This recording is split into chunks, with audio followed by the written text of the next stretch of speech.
Welcome back to Shadows in the Pines with your hosts, Dan and Bekah. Hey there, folks. This episode of Shadows in the Pines is brought to you by Crime Scene Fine Products. Are you tired of drinking regular water like some kind of amateur? Then you need all new Crime Scene dehydrated water. That's right. We took real water, removed every drop of moisture, and packed the rest into a convenient emergency-ready canister. Just add water, and boom, water again. Perfect for camping trips, natural disasters, awkward family dinners, and minor federal investigations. And for a limited time, every order includes a free Crime Scene Murder Your Thirst cup. Because at Crime Scene, we believe hydration should feel criminal. Crime Scene dehydrated water. If it legally counts as food or drink, we'll sell it. Hey there, listeners. Before we begin, please be advised that the following episode may contain discussions of violence, sexual assault, abuse, murder, and crimes against children. Some of the details described may be graphic, disturbing, emotionally overwhelming, or triggering for certain listeners. Please take care of yourself while listening. Make sure you're in the right headspace before continuing, and know that it's always okay to pause the episode, skip it entirely, or come back another time. Your mental well-being will always matter more than the show. Listener discretion is strongly advised. Lane County, Oregon is beautiful in a way that can feel almost isolating once the sun goes down.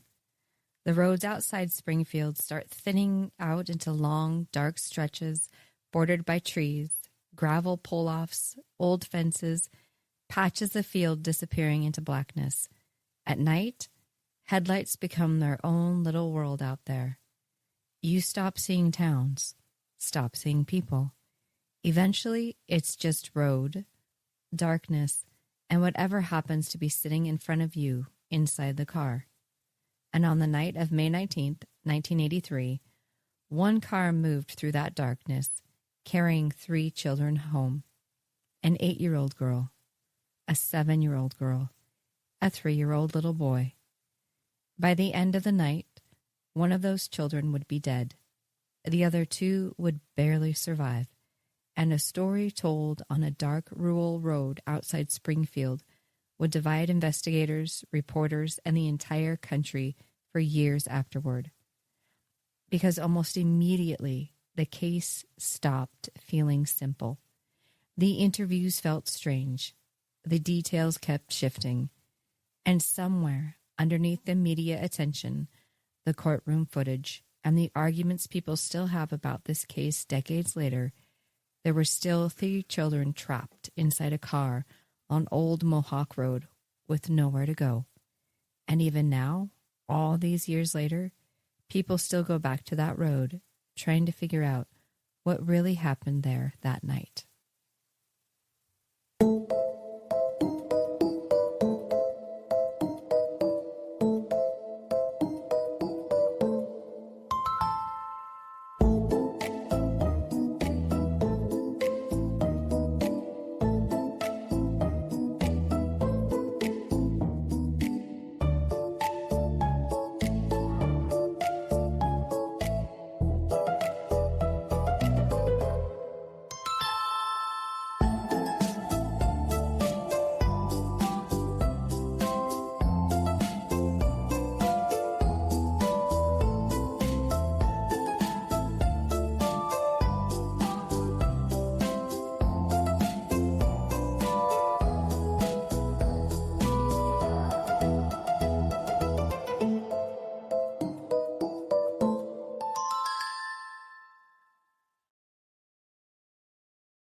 I don't know.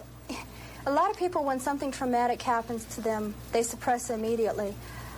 I kept those memories because I knew that I was the only person that was going to be able to tell them what happened when we got to the hospital.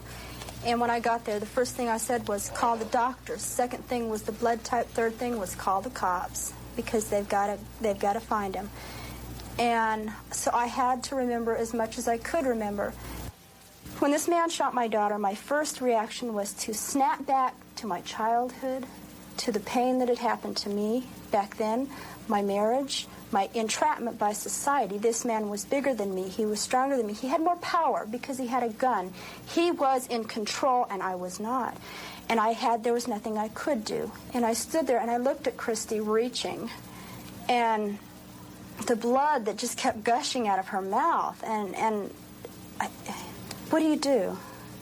You just stand there trapped. And then the gun kept firing and firing and firing. And it was monotonous. It just kept going. It was like a slow motion picture.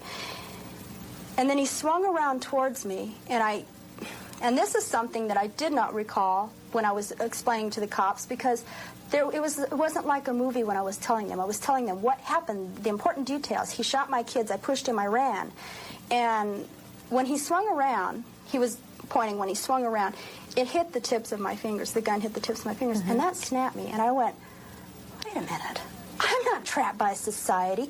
I don't care if he is bigger. If I stand here and I say, yeah, here, take the keys. I mean, there's nothing I can do. You win because you have the gun. My kids are going to die. And I'm not going to let my kids die. And so instead of giving him the keys, I feigned throwing the keys. He did not take time to point the gun and shoot me, obviously, because he would have shot me the same way he did the kids. When he was swinging in the direction of the keys, firing the gun, he hit my arm. Everybody says, you sure were lucky. Well, I don't feel very lucky. I couldn't tie my damn shoes for about 2 months. It is very painful. It is still painful. I have a steel plate on my arm. I will for 1.5 years. The scar is going to be there forever. I'm going to remember that night for the rest of my life, whether I want to or not. I don't think I was very lucky. I think my kids were lucky. If I had been shot the way they were, we all would have died. I don't know. A lot of people, when something traumatic happens to them, they suppress immediately. What continues to play and what we just listened to is a clip of Diane Downs kind of recounting how her and her children were attacked on this night. Now, that's crazy. Whether or not you believe her story, what you clearly hear in this interview is that her children are shot. Correct. And what is concerning for her is that she wasn't able to tie her shoes for 2 months. Not that her children were shot. And the whole interview is so fucking batshit fucking crazy. Like you're telling me this guy, this bushy-haired stranger is firing at you and your children over and over again, monotonously, she says. Yeah, yeah. And she has all this time to think like, oh, wait, I'm not a victim of society. I would think that if you're getting shot at. You wouldn't think that. I would think, oh my God, my kids, I need to protect them. Now, that's just a taste. That's just like the charcuterie there you go. of this entire thing, because she goes on Oprah. She's on fucking Donahue. She gives a lot of interviews. Oh, because this was in the 80s, yeah. Story kind of changes here and there. Mostly stays the same. Yeah. And she maintains it the entire time. But we're going to talk about this case. It just sounds so bizarre. Because this happens in Oregon. Oh. Yeah. Well, yeah, I said that. Yeah, Lane County. Yeah. Yep. Oh, my God. Yeah. All I can think of is she's not crying. No. In that. Right? It's fucking weird. Yeah. I would be so inconsolable if someone were to do that to my kids. Listen, after you guys listen to this case, or go to TikTok or YouTube and watch some of the interviews. Like, she goes on Oprah and she gets into it on the Oprah show with fucking Ann Rule. What? Yeah. Yeah. And Ann Rule, basically puts her in her place. I want to go watch it now. It's fucking hilarious. Oh. So listen, before we start, I don't know Like, I know what I said last time, that we were going to take a break from doing the multi-part episodes. But this one is crazy, and it's super long, and we either do a 2-hour show or we split it in two. So we'll see how we feel. Yeah, let's see how we feel. And, yeah, if it goes to, I'll put the Anne Rule versus Diane Downs on Oprah clip in the next episode. Because God. Oh. So this basically just this lady basically just loves attention. Okay. Okay. That's the little preamble. She loves attention. Okay. I'll remember that. Preamble to the case. But before we get started, holy shit, we're fucking so close to CrimeCon. I know. We're so close to CrimeCon. I know. I'm so excited.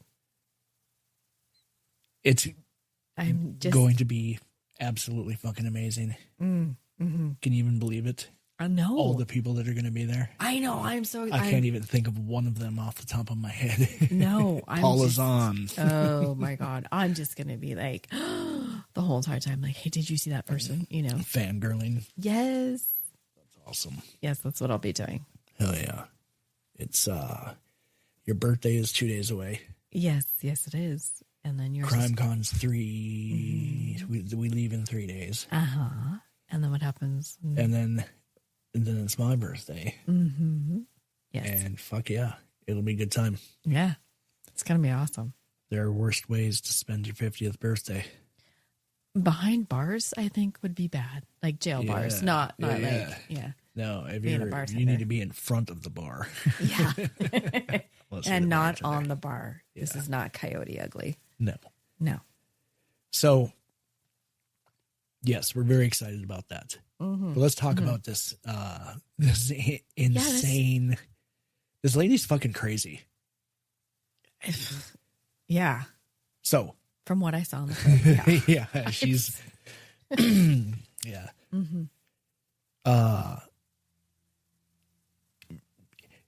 Yeah. Oh, yeah. you'll see. You just fucking. Yeah. You just. I can barely get started because she's so fucking wacky. Like the thoughts are going faster than my mouth can. Oh, okay. I know. I totally get that. Yeah. Let me take a deep breath. Yeah. And we'll begin. All right, so we're talking about Diane Downs this week. This happens in Oregon. But before Oregon ever enters the picture, before this awful, awful shooting, and before any of these interviews that people do remember, because this was huge. I wish I could remember.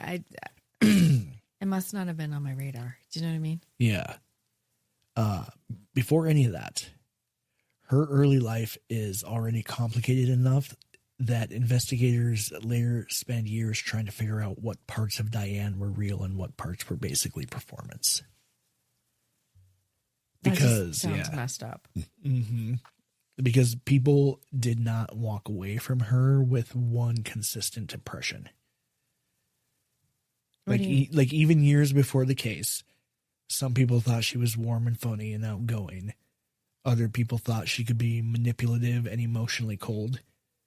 And then other people described her as deeply insecure underneath everything else. And, weird, like, it would apply to anybody really, but weirdly, all those descriptions kind of fit her depending on what period of her life that we're looking at. If that makes sense. I think it'll make more sense once we find out more about her. Yeah. So Diane is actually born Elizabeth Diane Fredrickson. Oh, okay. That's where the name comes in. Yeah. Okay.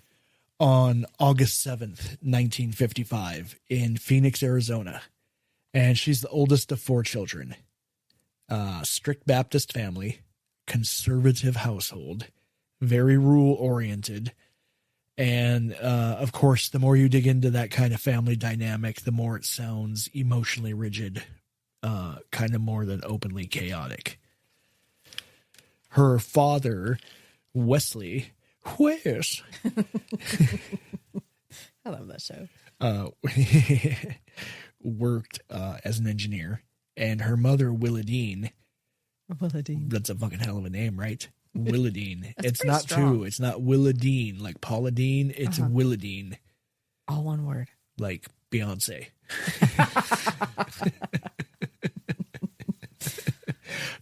Well, it kind of sounds like a name that you would have that means like, I take no nonsense, you know? Oh, yeah, for sure. I imagine her immediately with like one of those way too tight dress type things. Oh. Mm-hmm. Too tight around the waist. Hair too tight in a bun. A little high and just strung. walking around with like one of those sticks. Yeah. Slapping it against your wrist. Yeah. Or palm. Oh, my God. Yeah, Willadine. Yeah, she didn't fuck around. No. And yeah, they were heavily involved in church and like that old chestnut. You know how it goes.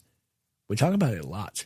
We do. There are certain patterns, and I think that in true crime there's a lot of stereotypes in just the genre of like, okay, this killer did this, and this. Oh, yeah, I bet he grew up in an overly religious household where his mom was strict as shit and probably watched him fucking wiggle his ding-ding from time to time. You know what I mean? Yeah.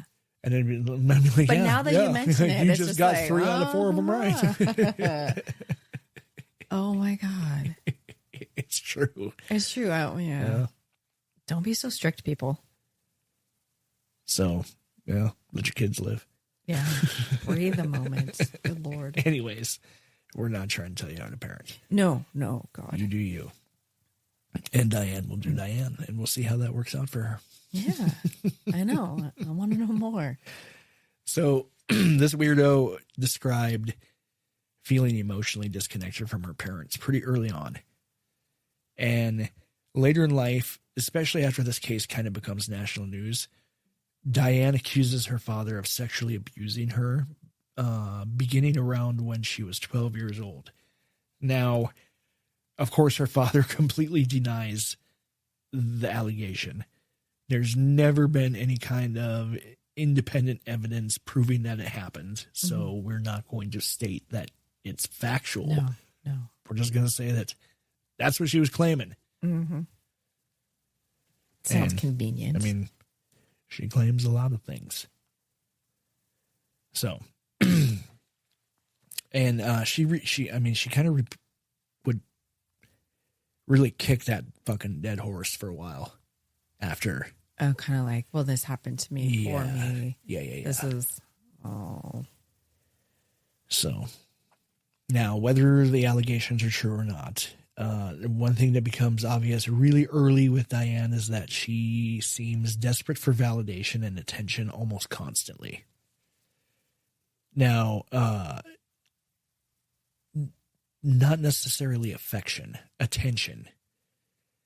So when you start looking at her life kind of from that viewpoint, a lot of her behavior kind of starts making more sense. And it's not excusable by any means, but it's a little bit easier to understand. Right, like pay attention to me, see what I can do, look what I've done. Right. So as a teenager, she kind of seemed to gravitate towards intensity constantly. And most of that would be attention from boys. Wow. And attention from her friends. And attention from whoever really happened to be around her at the time. Oh, okay. Now, some of these people that went to high school with her described her as someone who could be really magnetic when she wanted to be. Funny, energetic, good at making people focus on her. She liked flirtation, she liked emotional reactions, and she liked feeling admired. So by the time she's late teen, kind of, she's pretty much pushing hard against her parents and the environment that she's growing up in. And she stops going by Elizabeth and starts calling herself Peter McNeely. She made road maps. She starts calling herself Diane. Oh, that's such a rebellious teenage thing to do. You know what I mean? Right, yeah. I mean, it could have been worse, but how many use my middle name? That's what I was just about to say. It's weird that, because you're right. Usually it's far more rebellious. Yeah. And she's like, call me Roxanne. Yeah. Well, I don't want to have to sign things differently.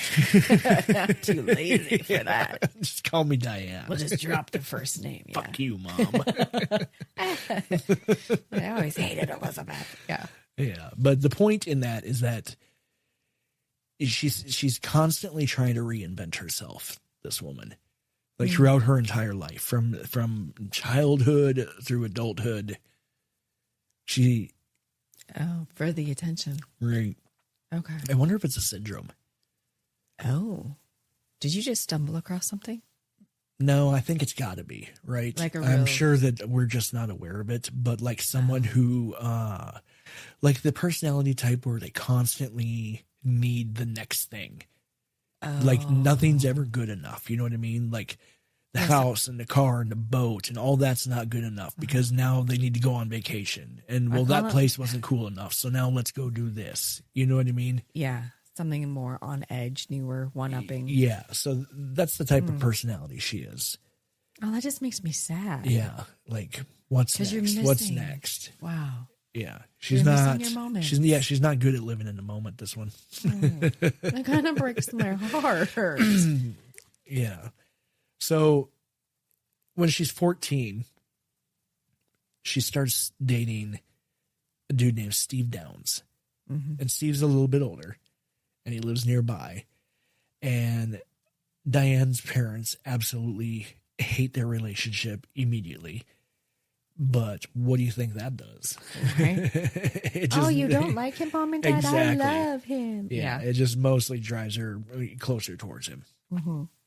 Now, Steve himself is pretty much Diane's opposite in every way. He's quiet, he's steady, he's patient, he's not especially dramatic.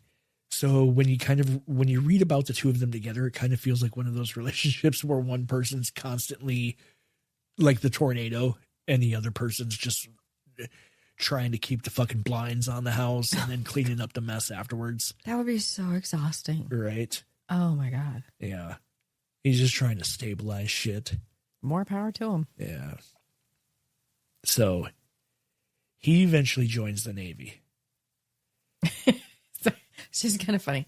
I put up with this chaos, but now I'm going to go join the Navy where we've got rules and regulations. And yeah. I totally get it. Right. So now, and she heads to Pacific Coast Baptist Bible College in Orange County, California.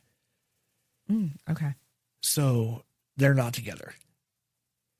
But the whole thing of her being in the Bible college falls apart really fucking quickly because she only lasts around a year before the school fucking kicks her out. They kicked her out. Yeah, for what administrators describe as promiscuous behavior. Boom, chicka boom. Well, hey there, Johnny with the glasses. You want to study under the tree?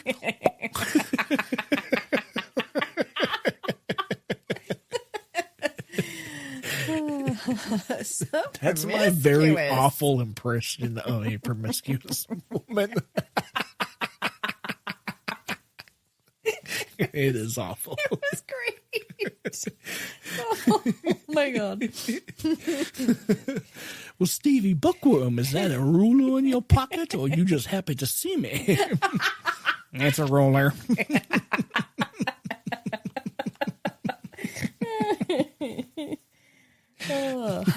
Made me out back. I gotta clap. So these yeah, erasers. she's whatever the promiscuous behavior is. I mean, draw your own conclusions. It's a Bible college. You probably didn't have to do a whole lot. Yeah. Right. Probably some butt stuff. Who knows?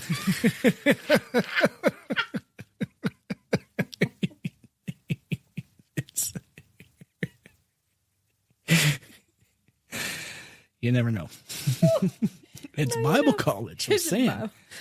And we don't know. So no. That's what we're choosing to go with on the show. There you go. You listeners at home can, maybe something weirder. Maybe she's sitting on balloons. Who knows? Whatever your kink is, we're not here to judge.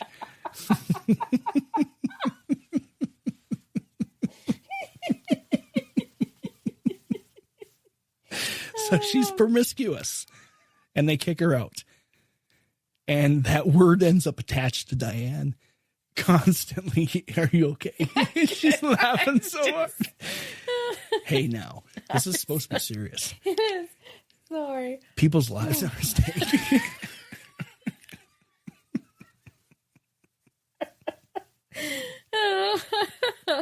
Oh, sorry, guys. Okay. Deep breath.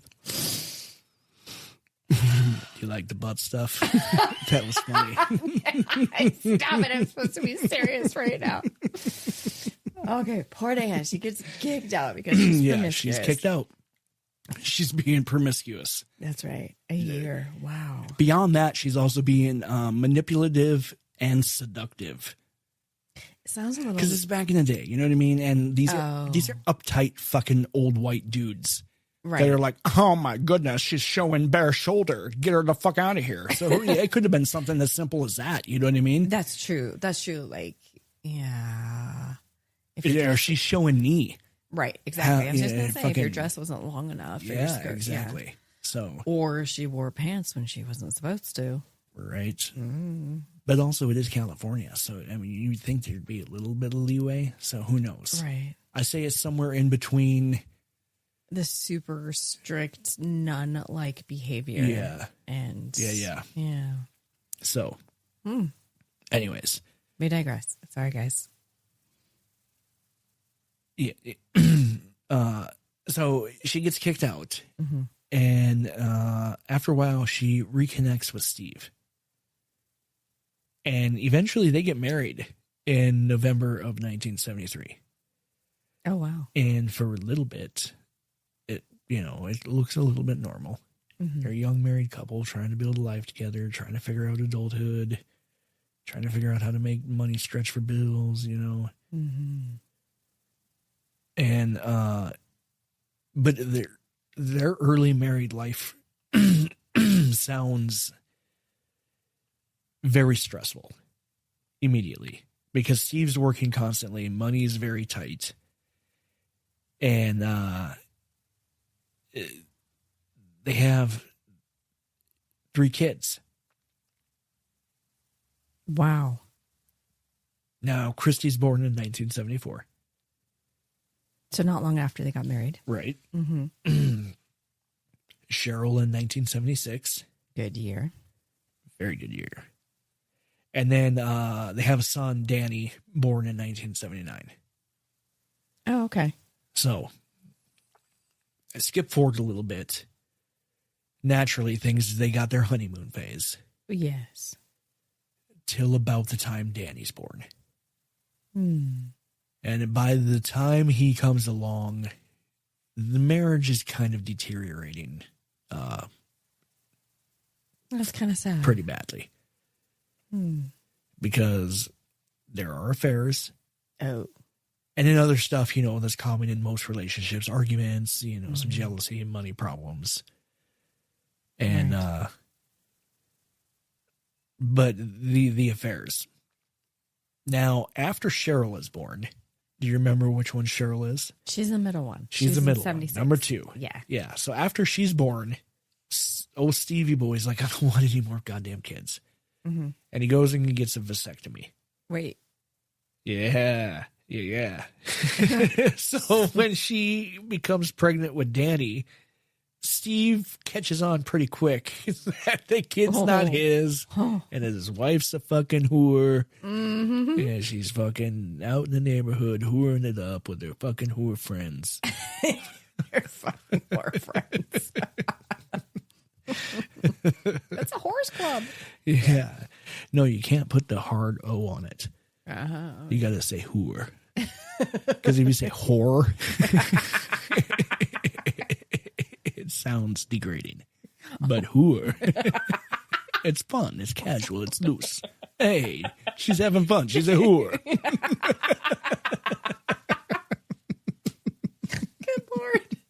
made me snort.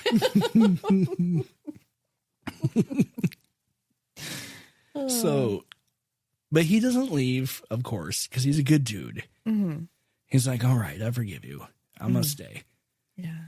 Which says a lot about him because most people, like almost everybody described him exactly the same way. Patient to a fault.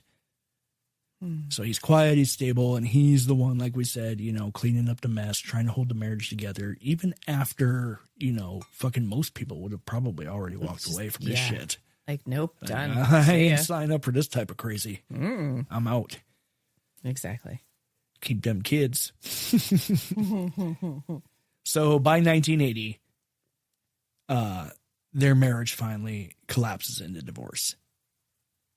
And by this time, she's 25 years old. She's got 3 young children, very little stability, and a life that kind of already feels like it's moving in 10 different directions at once. Well, yeah, you've got 3 young kids. You're going to be like, which way am I going? Yeah. She probably know what to fucking do. No. So, she's divorced, 25, 3 kids. So young. Yeah. And, you know, she's going through different jobs, living in different apartments, bouncing between relationships. But Steve is he's pretty involved with the kids still after the divorce. Oh, good. Which is good, yeah. So even though the marriage itself is over. At least they have dad, you know what I mean? Yeah. Yeah. But it also means that, you know, just because it's over and he's around, it doesn't mean that the emotional tension between the two of them has disappeared. Oh, I imagine not. You know what I mean? Yeah. So she is also pretty fucking restless all the goddamn time during these years. Like calm, routine domestic life never really seems to satisfy her for very long. Like I said in the beginning, she always seems to need something else happening somewhere. Right. Yeah. Like whether it's some new relationship, or some new excitement, or, you know, just some new emotional intensity that's sitting just ahead of wherever the fuck she's currently sitting at. You know? That's weighted yeah. So I imagine that's where shopping addictions come from. You know what I mean? Yeah. So, now somewhere in this period, this fucking wackadoo becomes heavily interested in surrogate pregnancy programs. Wait. Yeah. No. She's got 3. Uh-huh. She's not in a relationship. Yes. That we're aware of. And she's like, hey, come rent my uterus. Yeah, like, she's really? like, you know, it'd be a good idea. I should have another kid. But I'm not going to keep it. I'm going to essentially like sell it to these people. That's insane. Not sell it. That sounds bad because surrogacy is a valid program. Yes. That's used by a lot of people that cannot have children by themselves. Yes. And it's very respectable. Yeah. It's marvelous. Unfortunately, just like anything else, it can be abused. Yeah. Which, I mean, I guess I can't really say that that's what she does, but she takes advantage of it. And I mean, I guess I can't really even say that. Because it's a thing. Like, she was able and fertile. Yes.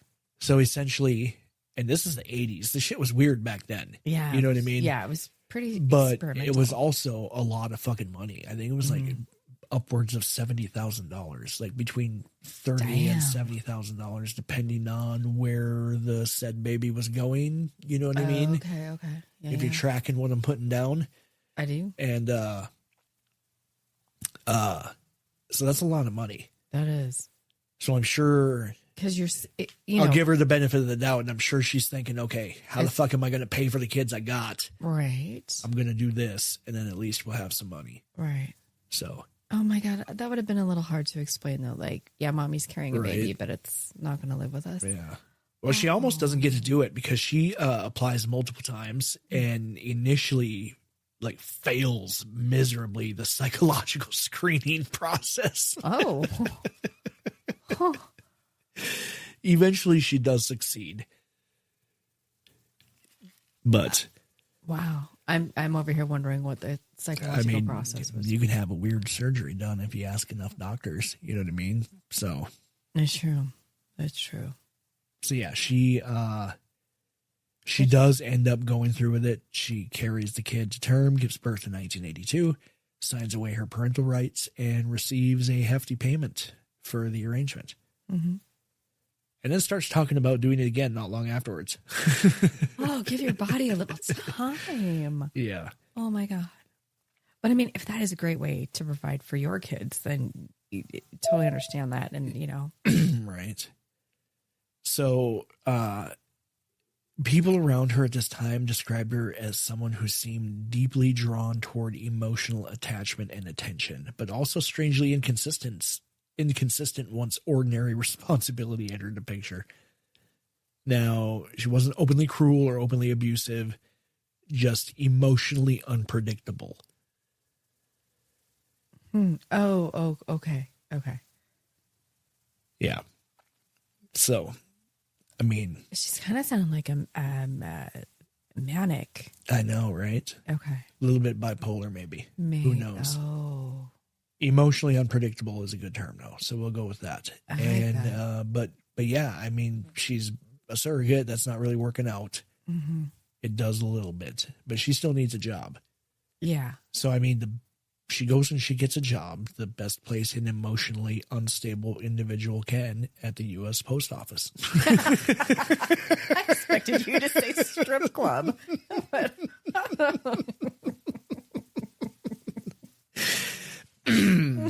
Joking. Oh my God. Sorry, postal carriers. Yeah. Oh my God. It's funny. It is funny. So yeah, she goes and she gets a job at the post office in Arizona, which is where she meets Robert Knickerbocker. I like that last name. Yeah. Knickerbocker. So he enters the picture, but most people just call him Nick. Yeah. Now, Nick's not such a good dude. Oh. Because Nick's married. What? Yeah. And Diane's divorced, which is fine. Right. But the two of them start having an affair while they're working together. Oh. Yeah. And pretty much every later interview about this relationship, everyone said that she was emotionally attached to him, like immediately, like almost alarmingly fast. Oh, that's not good. Right. She would call constantly, wanting to spend time together constantly, talking about future plans constantly. But he's married. Right. So, and she doesn't see that as a stumbling block. Yeah, no. Diane's going to get hers. So, you know, and at first the relationship probably feels exciting for both of them. You know, it's secret. It's a little workplace affair. They're sneaking around and all of that. But as it does, it deteriorates. Mm-hmm. And over time, the emotional balance between the two of them starts shifting pretty dramatically. Because, of course, Diane is getting more emotionally invested as time goes on. And Nick is doing the opposite. And kind of trying to take a step back. Yeah. Kind of like, whoa, wait, what am I doing? I'm married. Yeah, that was fun, but... Yeah. And the deeper Diane falls into this relationship, the more emotionally centered Nick seems to become in her life. And, yeah. Now, he's trying to create emotional distance. Mm-hmm. And according to him, like he himself, Nick, later on, one of the biggest issues in their relationship was the reality of Diane's life outside the affair, which, of course, is the children. Oh, okay. Yeah, because Nick didn't want an instant family. Instant family being, I'm dating you, you have kids, now we're a family. Yeah. I didn't get to partake in any of the other parts of creating said family. Right. So it's just kind of instant.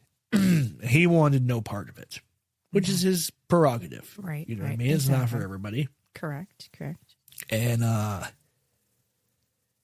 the more serious that she would push to want the relationship to become more serious, the harder he pushed at not like the opposite. You know what I mean? Yeah.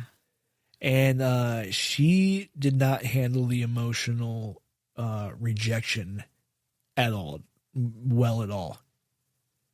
She just couldn't walk away. No. So her usual thing is like if someone like started pulling away from her, she would just push harder towards them instead. Oh. Like instead of giving them space, more calls, more pressure, more attempts to reconnect. Oh. And so eventually Nick's like, fuck this. I'm out. Does he get a restraining order? Yeah. Good. Probably. That's probably what it would take for it. Right? Sounds like it anyway. Good now, Lord. Diane doesn't seem emotionally prepared to let go of this at all. And I mean, if anything, she seems to become more emotionally fixated the further away he gets.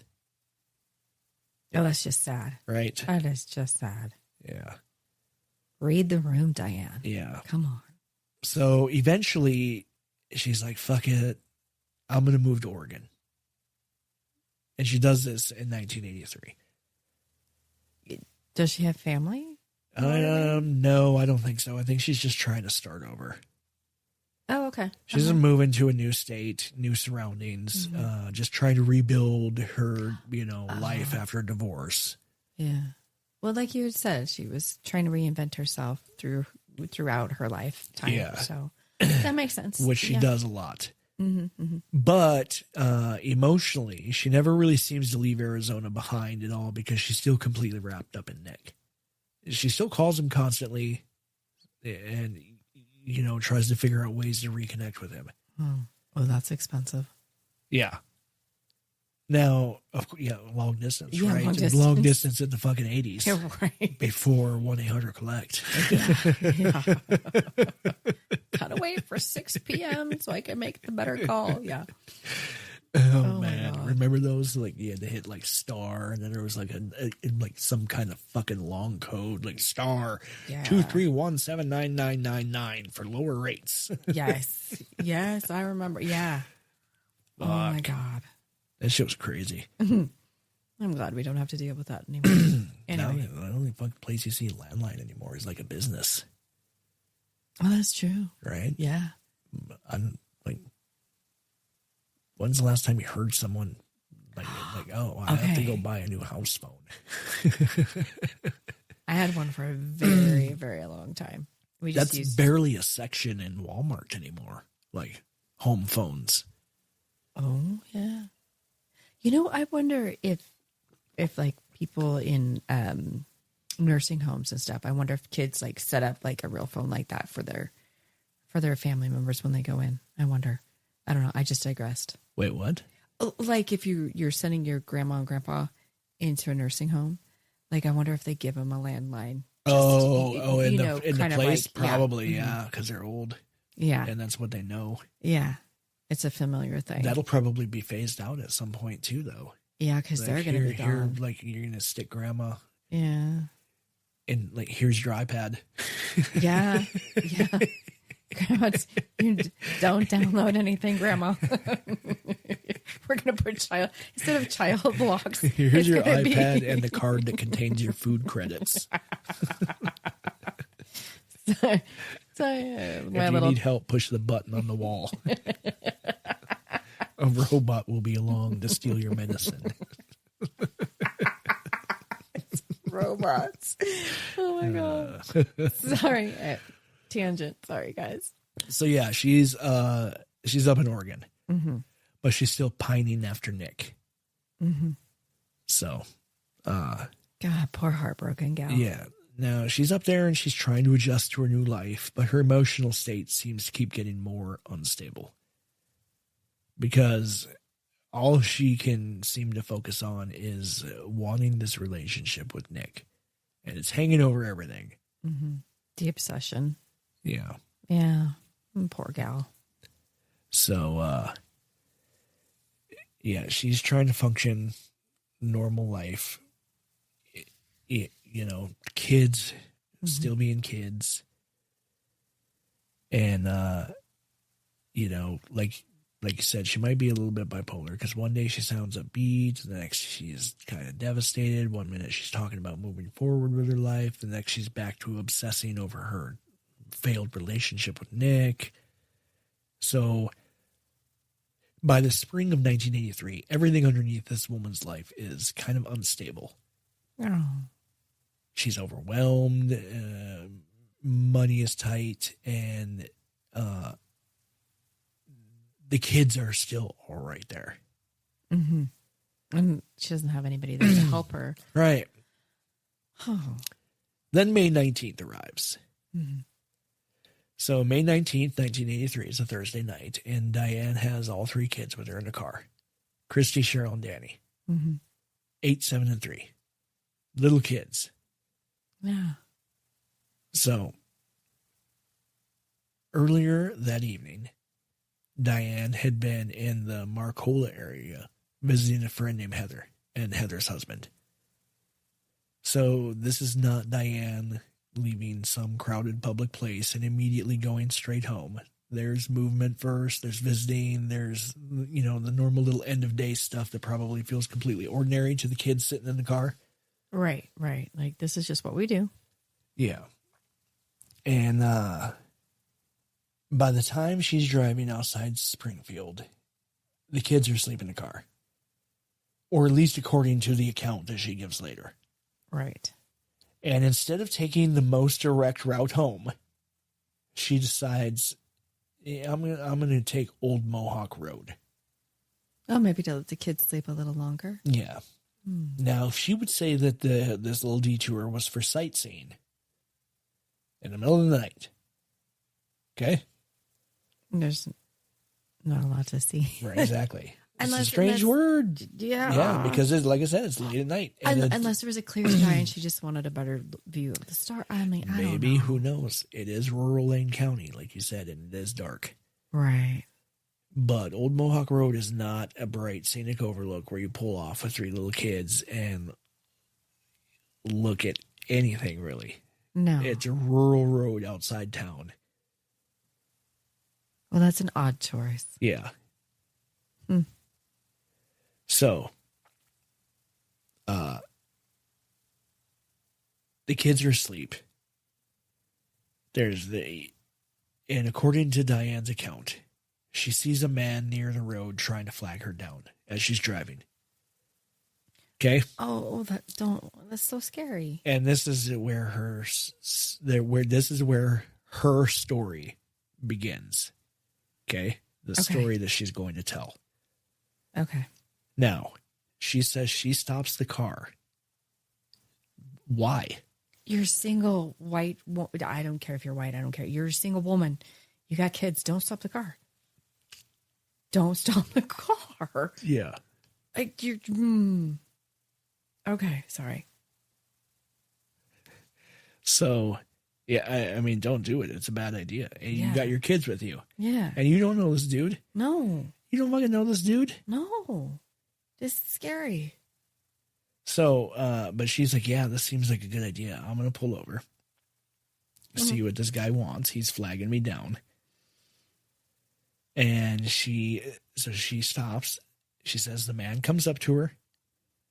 And she describes him as a bushy-haired stranger. A white man in his late 20s with dark, shaggy hair, stubbly, like 5 o'clock shadow. Okay. A denim jacket with an off-color shirt. Okay. Now, it's the kind of description that sounds specific enough to kind of picture in your head. Yeah. But not specific enough that anyone can easily go find this person. Oh, well, yeah. I mean, the area that you're in, it's right? A logging community. So you probably just described a lot of people you'd see at the grocery store. Exactly. Oh, my God. So she says that this man, this bushy-haired stranger, wants the keys. And there's some kind of confrontation, which we hear in the clip that I played. Yeah. She refuses. because, like you heard her say, she refuses to be a victim of society. Yeah, trying to figure out how society's fitting into Right. this Yeah. now. So the situation escalates, and then according to Diane, he reaches into the car and just starts shooting. That's the story she tells. Where did the... Okay. Now, let's just stay inside her version for just a second. Okay. And before we even get into what detectives later do with it, the scene she's describing is fucking horrible. Because her kids are, they're asleep in the fucking car. Yeah. And suddenly there's a stranger at the driver's side window with a gun, and there's no time for these kids to process anything. No time to understand who he is, why the car is stopped, why there's voices raised, Right. or why there's anything wrong. And then he just starts firing. It's just scary as hell. Now, Cheryl is struck twice in the chest. She's the 7-year-old. Christie is shot in the chest and the arm. And Danny is shot, and the bullet damages his spine. He's fucking 3 years old, mind you. Oh, my God. Now, Diane is wounded in the left forearm. Okay. Sorry, I'm raising it. Like she would have been trying to block it from the window. Yeah. Okay. So she says that... Now, initially, she says that the man throws the keys. And then in another time, she says that she's right. In the clip we played, she says she feigns throwing the keys to confuse him. And he's just firing the gun as he, like, apparently he's fucking retarded. And he, like, it's like throwing the shoe in fucking Austin Powers. Like, huh? Like to trick the bad guy. Let me go investigate that. You know what I mean? Like, and he's just firing wildly at the keys as they go flying off. Like, no. In the middle of the night. Yeah. So, like I said, the story changes a lot. Okay. And the details shift depending on the telling of it. So the cleanest way is to say that in her account, the keys are no longer where she can immediately use them. Okay. Okay. So like, okay. And then in an interview with the police, she says that she has to search for them in the darkness before she can leave. Again, not what she says in the clip. No. Which is why part of the reason I wanted to play it. Because the smugness of it. Like your children are shot. And this is her. Yeah. Okay. Now. So there's the stretch of time, however long it really is, where the kids are inside the car after the shooting. You know. Yeah. And she's outside moving around the car trying to locate the keys. Where's the guy? Right. Now, Cheryl's wounds are catastrophic. They're very, very bad. Yeah. She won't survive. Oh. Christie's injuries are serious enough that the blood loss and trauma is going to cause her to have a stroke. At the age of 8? Yes. Oh, God. And Danny's injury is so severe that it's going to leave him paralyzed from the waist down. Oh, my God, at the age of 3. Now, none of this is fully known yet on Old Mohawk Road. But that's the severity of what has just happened. Oh, my God. Those poor babies. So eventually Diane says she finds these fucking keys, gets back into the car, and starts driving immediately towards Mackenzie Wilmette Hospital in Springfield. Okay. Now, this drive is not just a bridge between the shooting and the hospital. It's kind of its own part of the horror. Because now she's driving with three children in the car who... They're bleeding They're out. not just injured. They're fucking, like, they're critically wounded. Yeah. Cheryl is dying. Christie is alive but badly hurt. And Danny is alive but badly hurt. And Christie later described hearing Cheryl making choking sounds in the back seat, which is fucking heartbreaking. Oh my God. Yeah. I can imagine. Yeah. And she's not just a name on our page here. She's the 7-year-old child in the back seat that is still alive for part of this drive. That is. And her sister can hear her dying. That is horrible. And Diane's driving. The only fucking adult in the car. So she says she fucking scares this guy off, or he just fucking runs off after he's decided he has fucking shot them up enough. Randomly. You know what I mean? So he's gone. So they get to the hospital a little before 11 p.m. She pulls up into the emergency entrance, and she's laying on the horn. Hospital staff hear the horn. They come out, and they immediately they're like, "Fuck, this isn't a normal emergency." No. There's 3 children shot inside the car. One of them already beyond saving or close to it, and the other 2 are barely alive. And their mother is standing there with a gunshot wound to her arm, telling them a stranger did it on a dark road outside town. So, yeah. So, things start going pretty fast. The doctors and nurses come out. They get the kids out. They have to figure out who's breathing, who needs surgery, who can be saved. Right.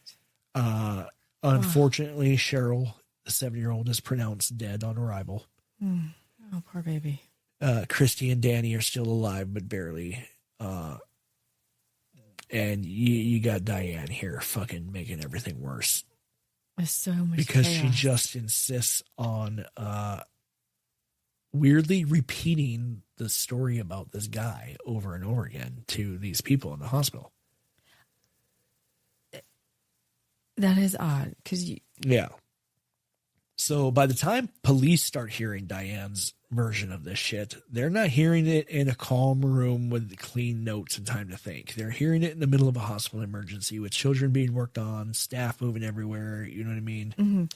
Complete chaos. And she's giving them the first version of a story that is going to become the center of this entire fucking investigation. Oh my God. I don't know if I'm going to be able to keep them all straight. Right. Because right now I want to be like, so which one was the first one? The first one where she threw the keys. Yeah. And then he ran away. And she got out of the car to find him so she could drive the kids to the hospital. It's fucked up, right? It's fucking crazy. It's bonkers. It's so soap opera. Yeah. Oh, those poor babies. It's all I can think of. Right. So while doctors are working on Christie and Danny inside the hospital, police start showing up. Naturally. And they're starting to piece together what Diane is claiming happened on Old Mohawk Road. And at first, of course, it sounds horrifying, but probably kind of possible. Random roadside encounter, stranger with a gun, mother and children attacked. That's the framework everybody's operating under initially. Right. You could have been high on something or whatever. So, fucking stranger shit's happened. Yeah. Fucking lunatic with a 38 sounds very fucking it could have been a Son of transient. Sam. Oh God. Yeah. Wow, that was a fucking weird noise. That was a pretty low airplane there. Yeah. That probably picked up on our podcast. Sorry for the vibrations. The aliens are invading. It's time. Little gray men. Pull your loved ones close. Listeners, it's time.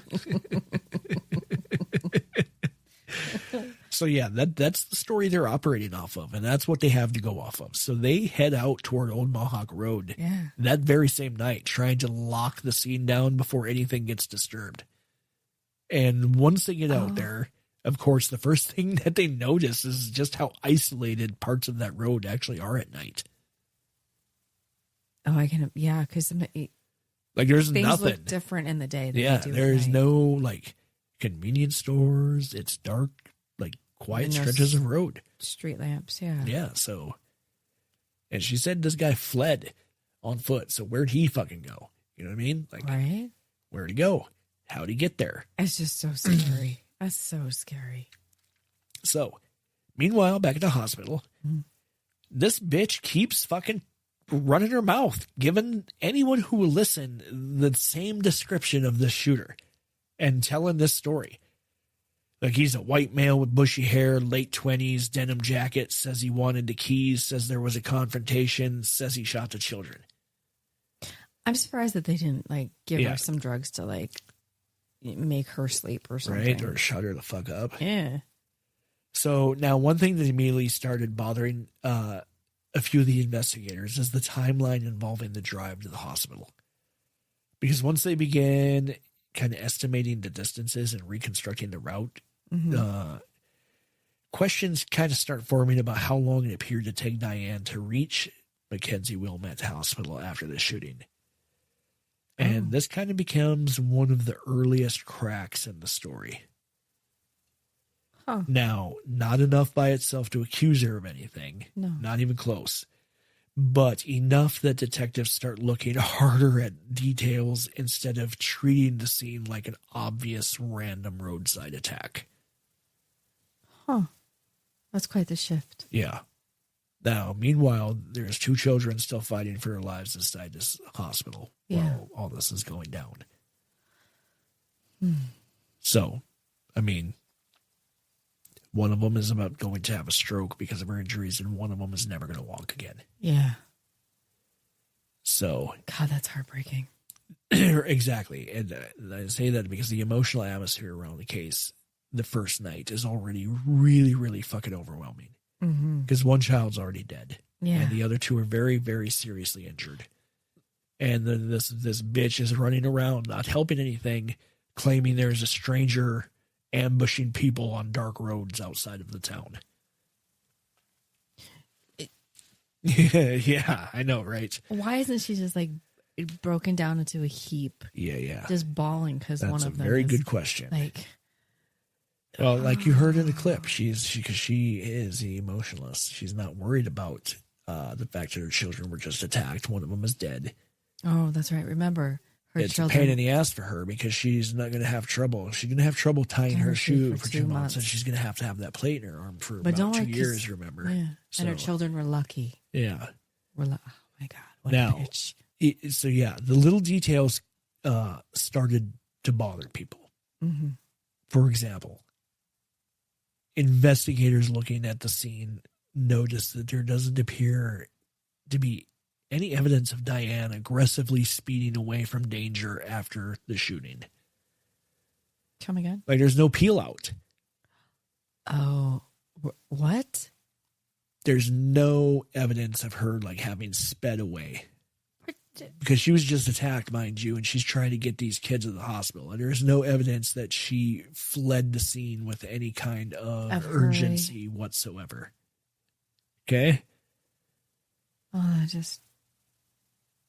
So that stands out because most people, after a stranger just opens fire into your car full of children, would probably drive like a fucking maniac trying to get help. Yeah, you would be. Then there's her injury. A gunshot wound to her arm is relatively minor compared to what the fuck just happened to her kids. Yeah, it doesn't line up. Right. And again, none of these things, alone prove anything. No. But when you look at them together, it kind of slowly starts shifting from find the stranger immediately into we need to look at every possibility here. God, I'm not an investigator. Like, hey, Frank, Jesus. why don't you hit Krispy Kreme? Staples, get some notebooks. Shit's not adding up. Mark, you want in on this? Oh my God. No, Yeah. I'm sorry. I'm still just thinking about the kids and how horrific. That's Right. Now, meanwhile, Diane is becoming the center of media attention almost immediately, too, because, the news shows up. The story's horrifying. Young mother, 3 children. Well, she's an attention. Attacked on a fucking rural road. Oh, And the reporters start circling. They start circling the case very quickly. Especially when Diane, continues repeating the same shit over and over again about this dude out on Old Mohawk Road. So she's kind of creating this, like, what's the word I'm looking for? Like she's creating this monster, if you will, that now everybody is going to be on the lookout for. Yeah. You know? Yeah. Pretty much, yeah. Like, here's your ultimate stranger danger. You know what the fuck she's doing really is wasting fucking resources. That's what she's doing. Oh, that bitch. Yeah. So I say that because, you know, once detectives start really going through Diane's version of events, the problems don't hit all at once. You know, it's smaller stuff first. Little details that keep bothering people after they look back over the notes again. And,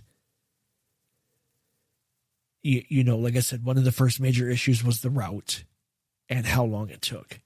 So they go out and they start physically driving the route themselves. Okay. And timing it. You know, looking at the distance, how long it realistically should have taken to get from the shooting scene back into Springfield. Okay. And the more they work through that, the more uncomfortable they start getting with it. Oh. Especially because Cheryl's injuries were so severe. Yeah. I mean, I would have been so, out of hell. Exactly. So if you're sitting there believing that your children are dying in the back seat, most people are probably driving completely out of their fucking minds trying to get to the hospital. They're running lights. They're flying through intersections, tires screaming, pure fucking panic, right? Oh, yeah. But they say that her drive didn't really reflect that kind of urgency at all. Oh, my God. Okay. Now, at the same time, they're also processing her car because they take this shit in for evidence. Well, yeah, a gun's been fired inside that car. Right. So once they start looking closely at the inside of her Nissan, things start feeling off there too.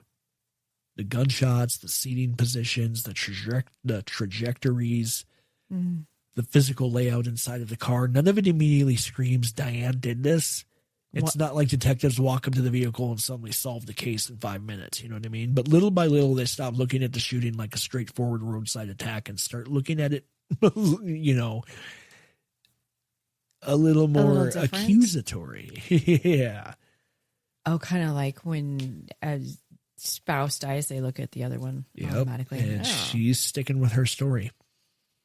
Now, outside the investigation, this case is exploding publicly because, you know, like I said, it's this horrifying story. It is. A dead little girl, you know, 3 kids attacked, young mother, dark road. Yeah. This is fucking shit that they make movies out of in the 80s. This is a nightmare for every mom in the 80s. Yeah, absolutely. So publicly, there's a lot of sympathy pouring towards Diane during these early days. Okay? Now that's the public. Yeah. But behind closed doors, detectives are like, fuck. They're like, I don't know, Frank. Something isn't adding up for them. Yeah, something smells fishy here. Huh. So, because the robbery part of the story keeps bothering them too. If somebody wanted a car, why shoot the kids? Right, why not just pull the driver out? Yeah, and you know, if you wanted the keys, why would you keep firing into the vehicle? Why does the entire thing feel so personal? And then there's her injury also, you know, like obviously being shot at all is traumatic. Yes. But they're looking at the fact that her wound is much less severe than the injuries suffered by her children. Which is odd, because if you think that she was trying to use herself as a shield. Yeah, very odd. Yeah. And again, none of these things alone prove anything, but together they kind of start to stack up. The timeline feels wrong, parts of the scene feel wrong, the shooting itself feels wrong. So, while the public is still largely focused on the kind of horrifying stranger story, the detectives are starting to spend more and more time looking directly at Diane. Oh. And they're getting increasingly more and more uncomfortable. Oh. Because she's becoming a massive public figure. And this is happening like very quickly, like almost overnight. Which is crazy for that time, that decade, because there's no I mean, it internet. explodes across Oregon in a matter of days, and then nationally, like not long after. Wow. And then once people actually start seeing her on television, the fascination with her becomes immediate. And not just because of the crime itself either, but because of Diane personally. The way she would talk during interviews, the way she sometimes smiles unexpectedly. What? Yeah, the way she can sound emotional in one moment and strangely calm the next.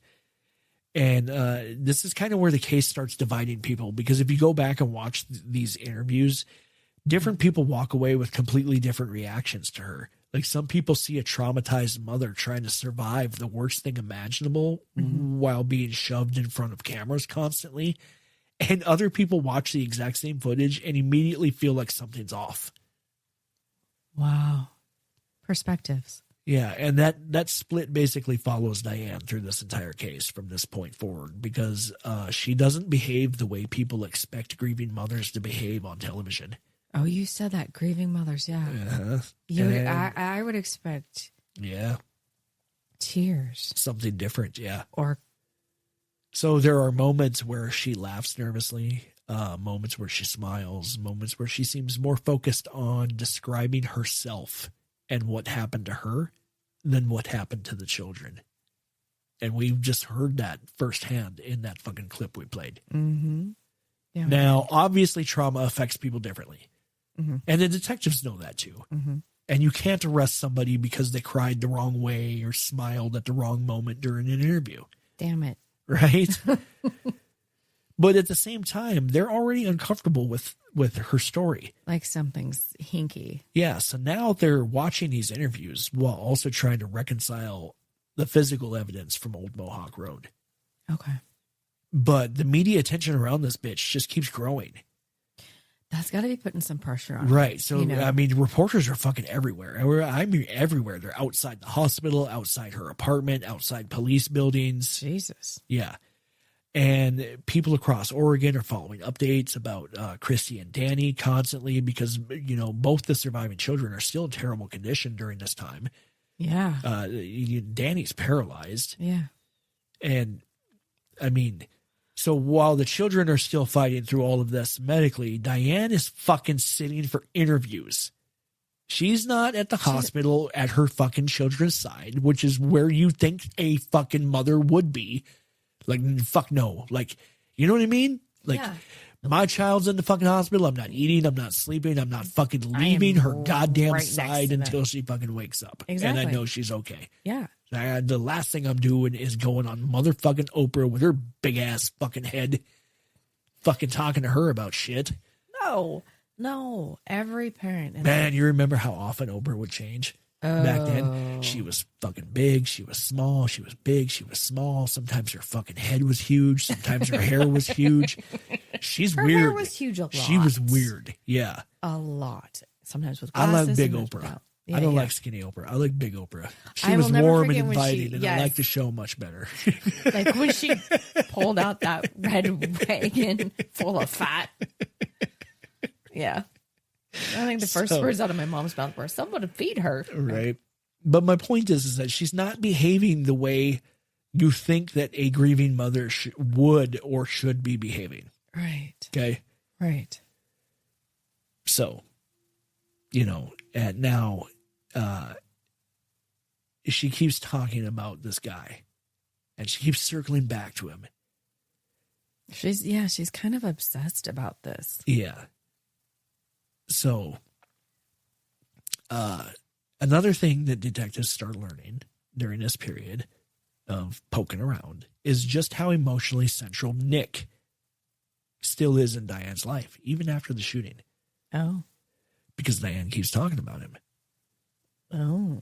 And once investigators eventually learned that Nick had already told Diane he did not want a relationship involving the children, the entire case just fucking changes for them. Not solved, not obvious, but they're like, okay, this is different. They're like, interesting. She won't shut the fuck up about this guy. It just so happens he said, hey, I don't want a relationship with you because you have kids. Oh, And then the kids are attacked. it's so shitty. So now they're no longer only looking at physical evidence and timeline problems. They're also looking at Diane emotionally. The collapse of the relationship, her fixation on Nick, the fact that people around her repeatedly describe somebody who didn't handle rejection well at all. Mm. And the more they dig into Diane's life leading up to May 19th, the harder it becomes for them to shake the feeling that whatever happened on Old Mohawk Road may not have involved a stranger at all. Wait, what? Dong. So,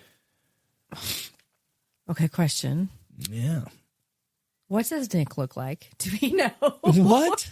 Like, what does Nick look like? Just That's not Yeah. at all what I thought you said.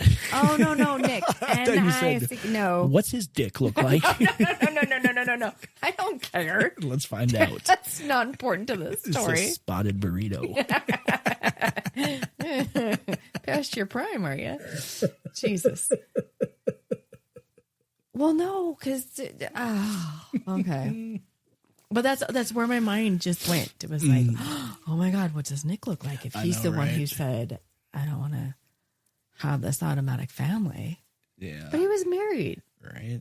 So- Yeah, exactly. I Damn, I it's so I meant to confusing. look that up too. I meant to look to see if his wife ever figured it out. But I forgot. Yeah, I wonder how public Diane was saying his name, like media wise, or Yeah. So here's what he looks like. oh, okay, Kind of a normal looking dude, and Yeah, I'll put looks- pictures on the Instagram. looks just very average. He's dead now.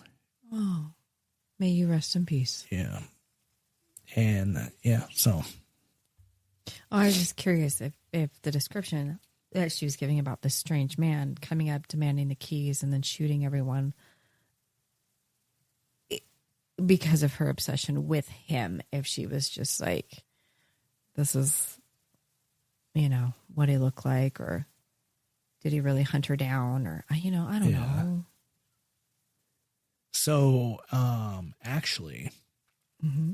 yeah. So I said it may not have involved a stranger at all. Boom, boom, boom. Yeah.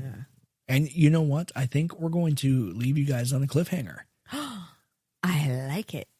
because realistically speaking, there is probably about an hour and 20 minutes left of show Oh my goodness. of this there's case to tell.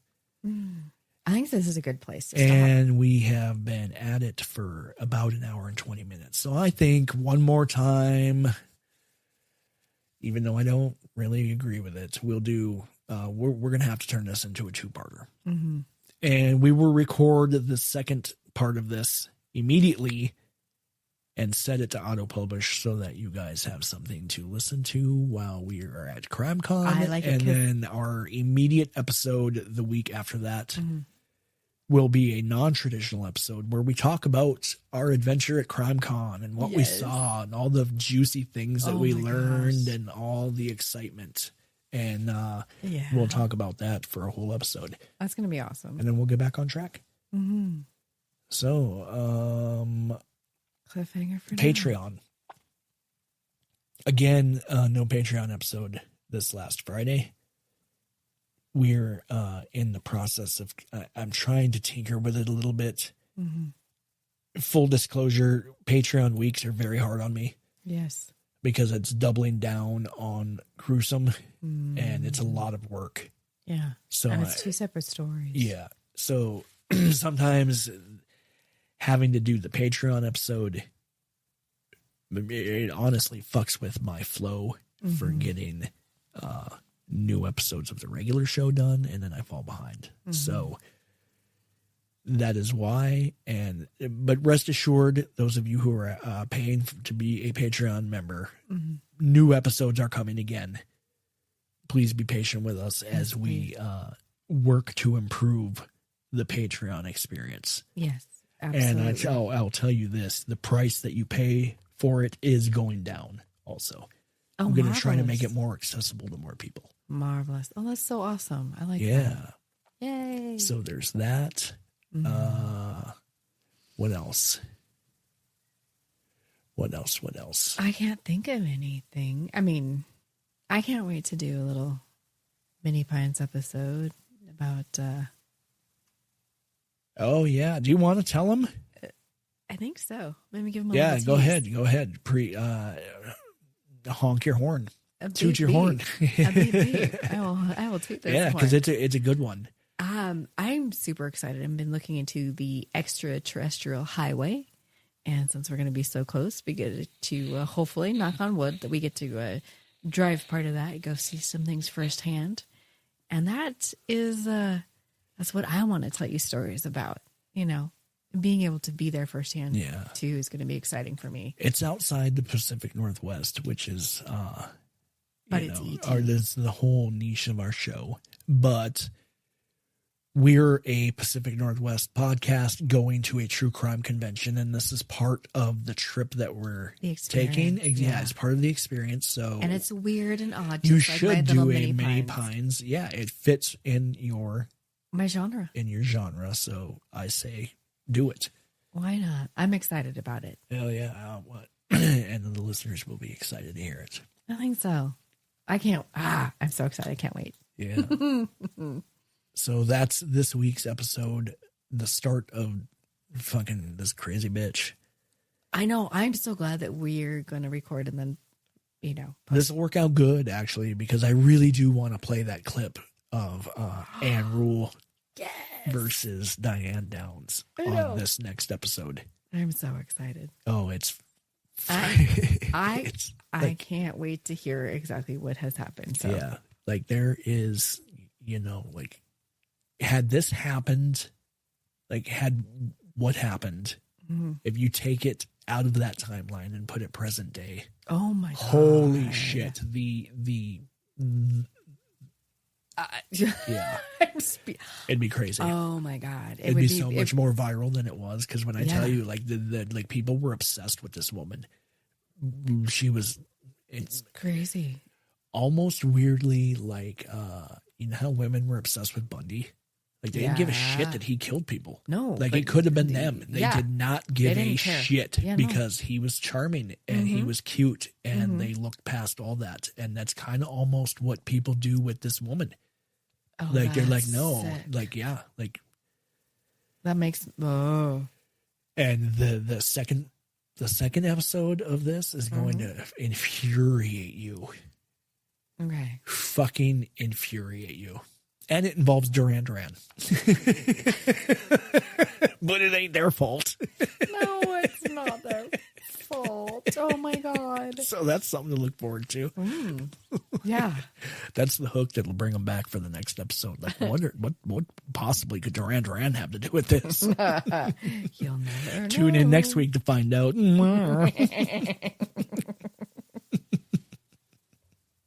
So, I believe that is all we have for you this week. Thanks for listening. And join us again next week. Like what you just heard?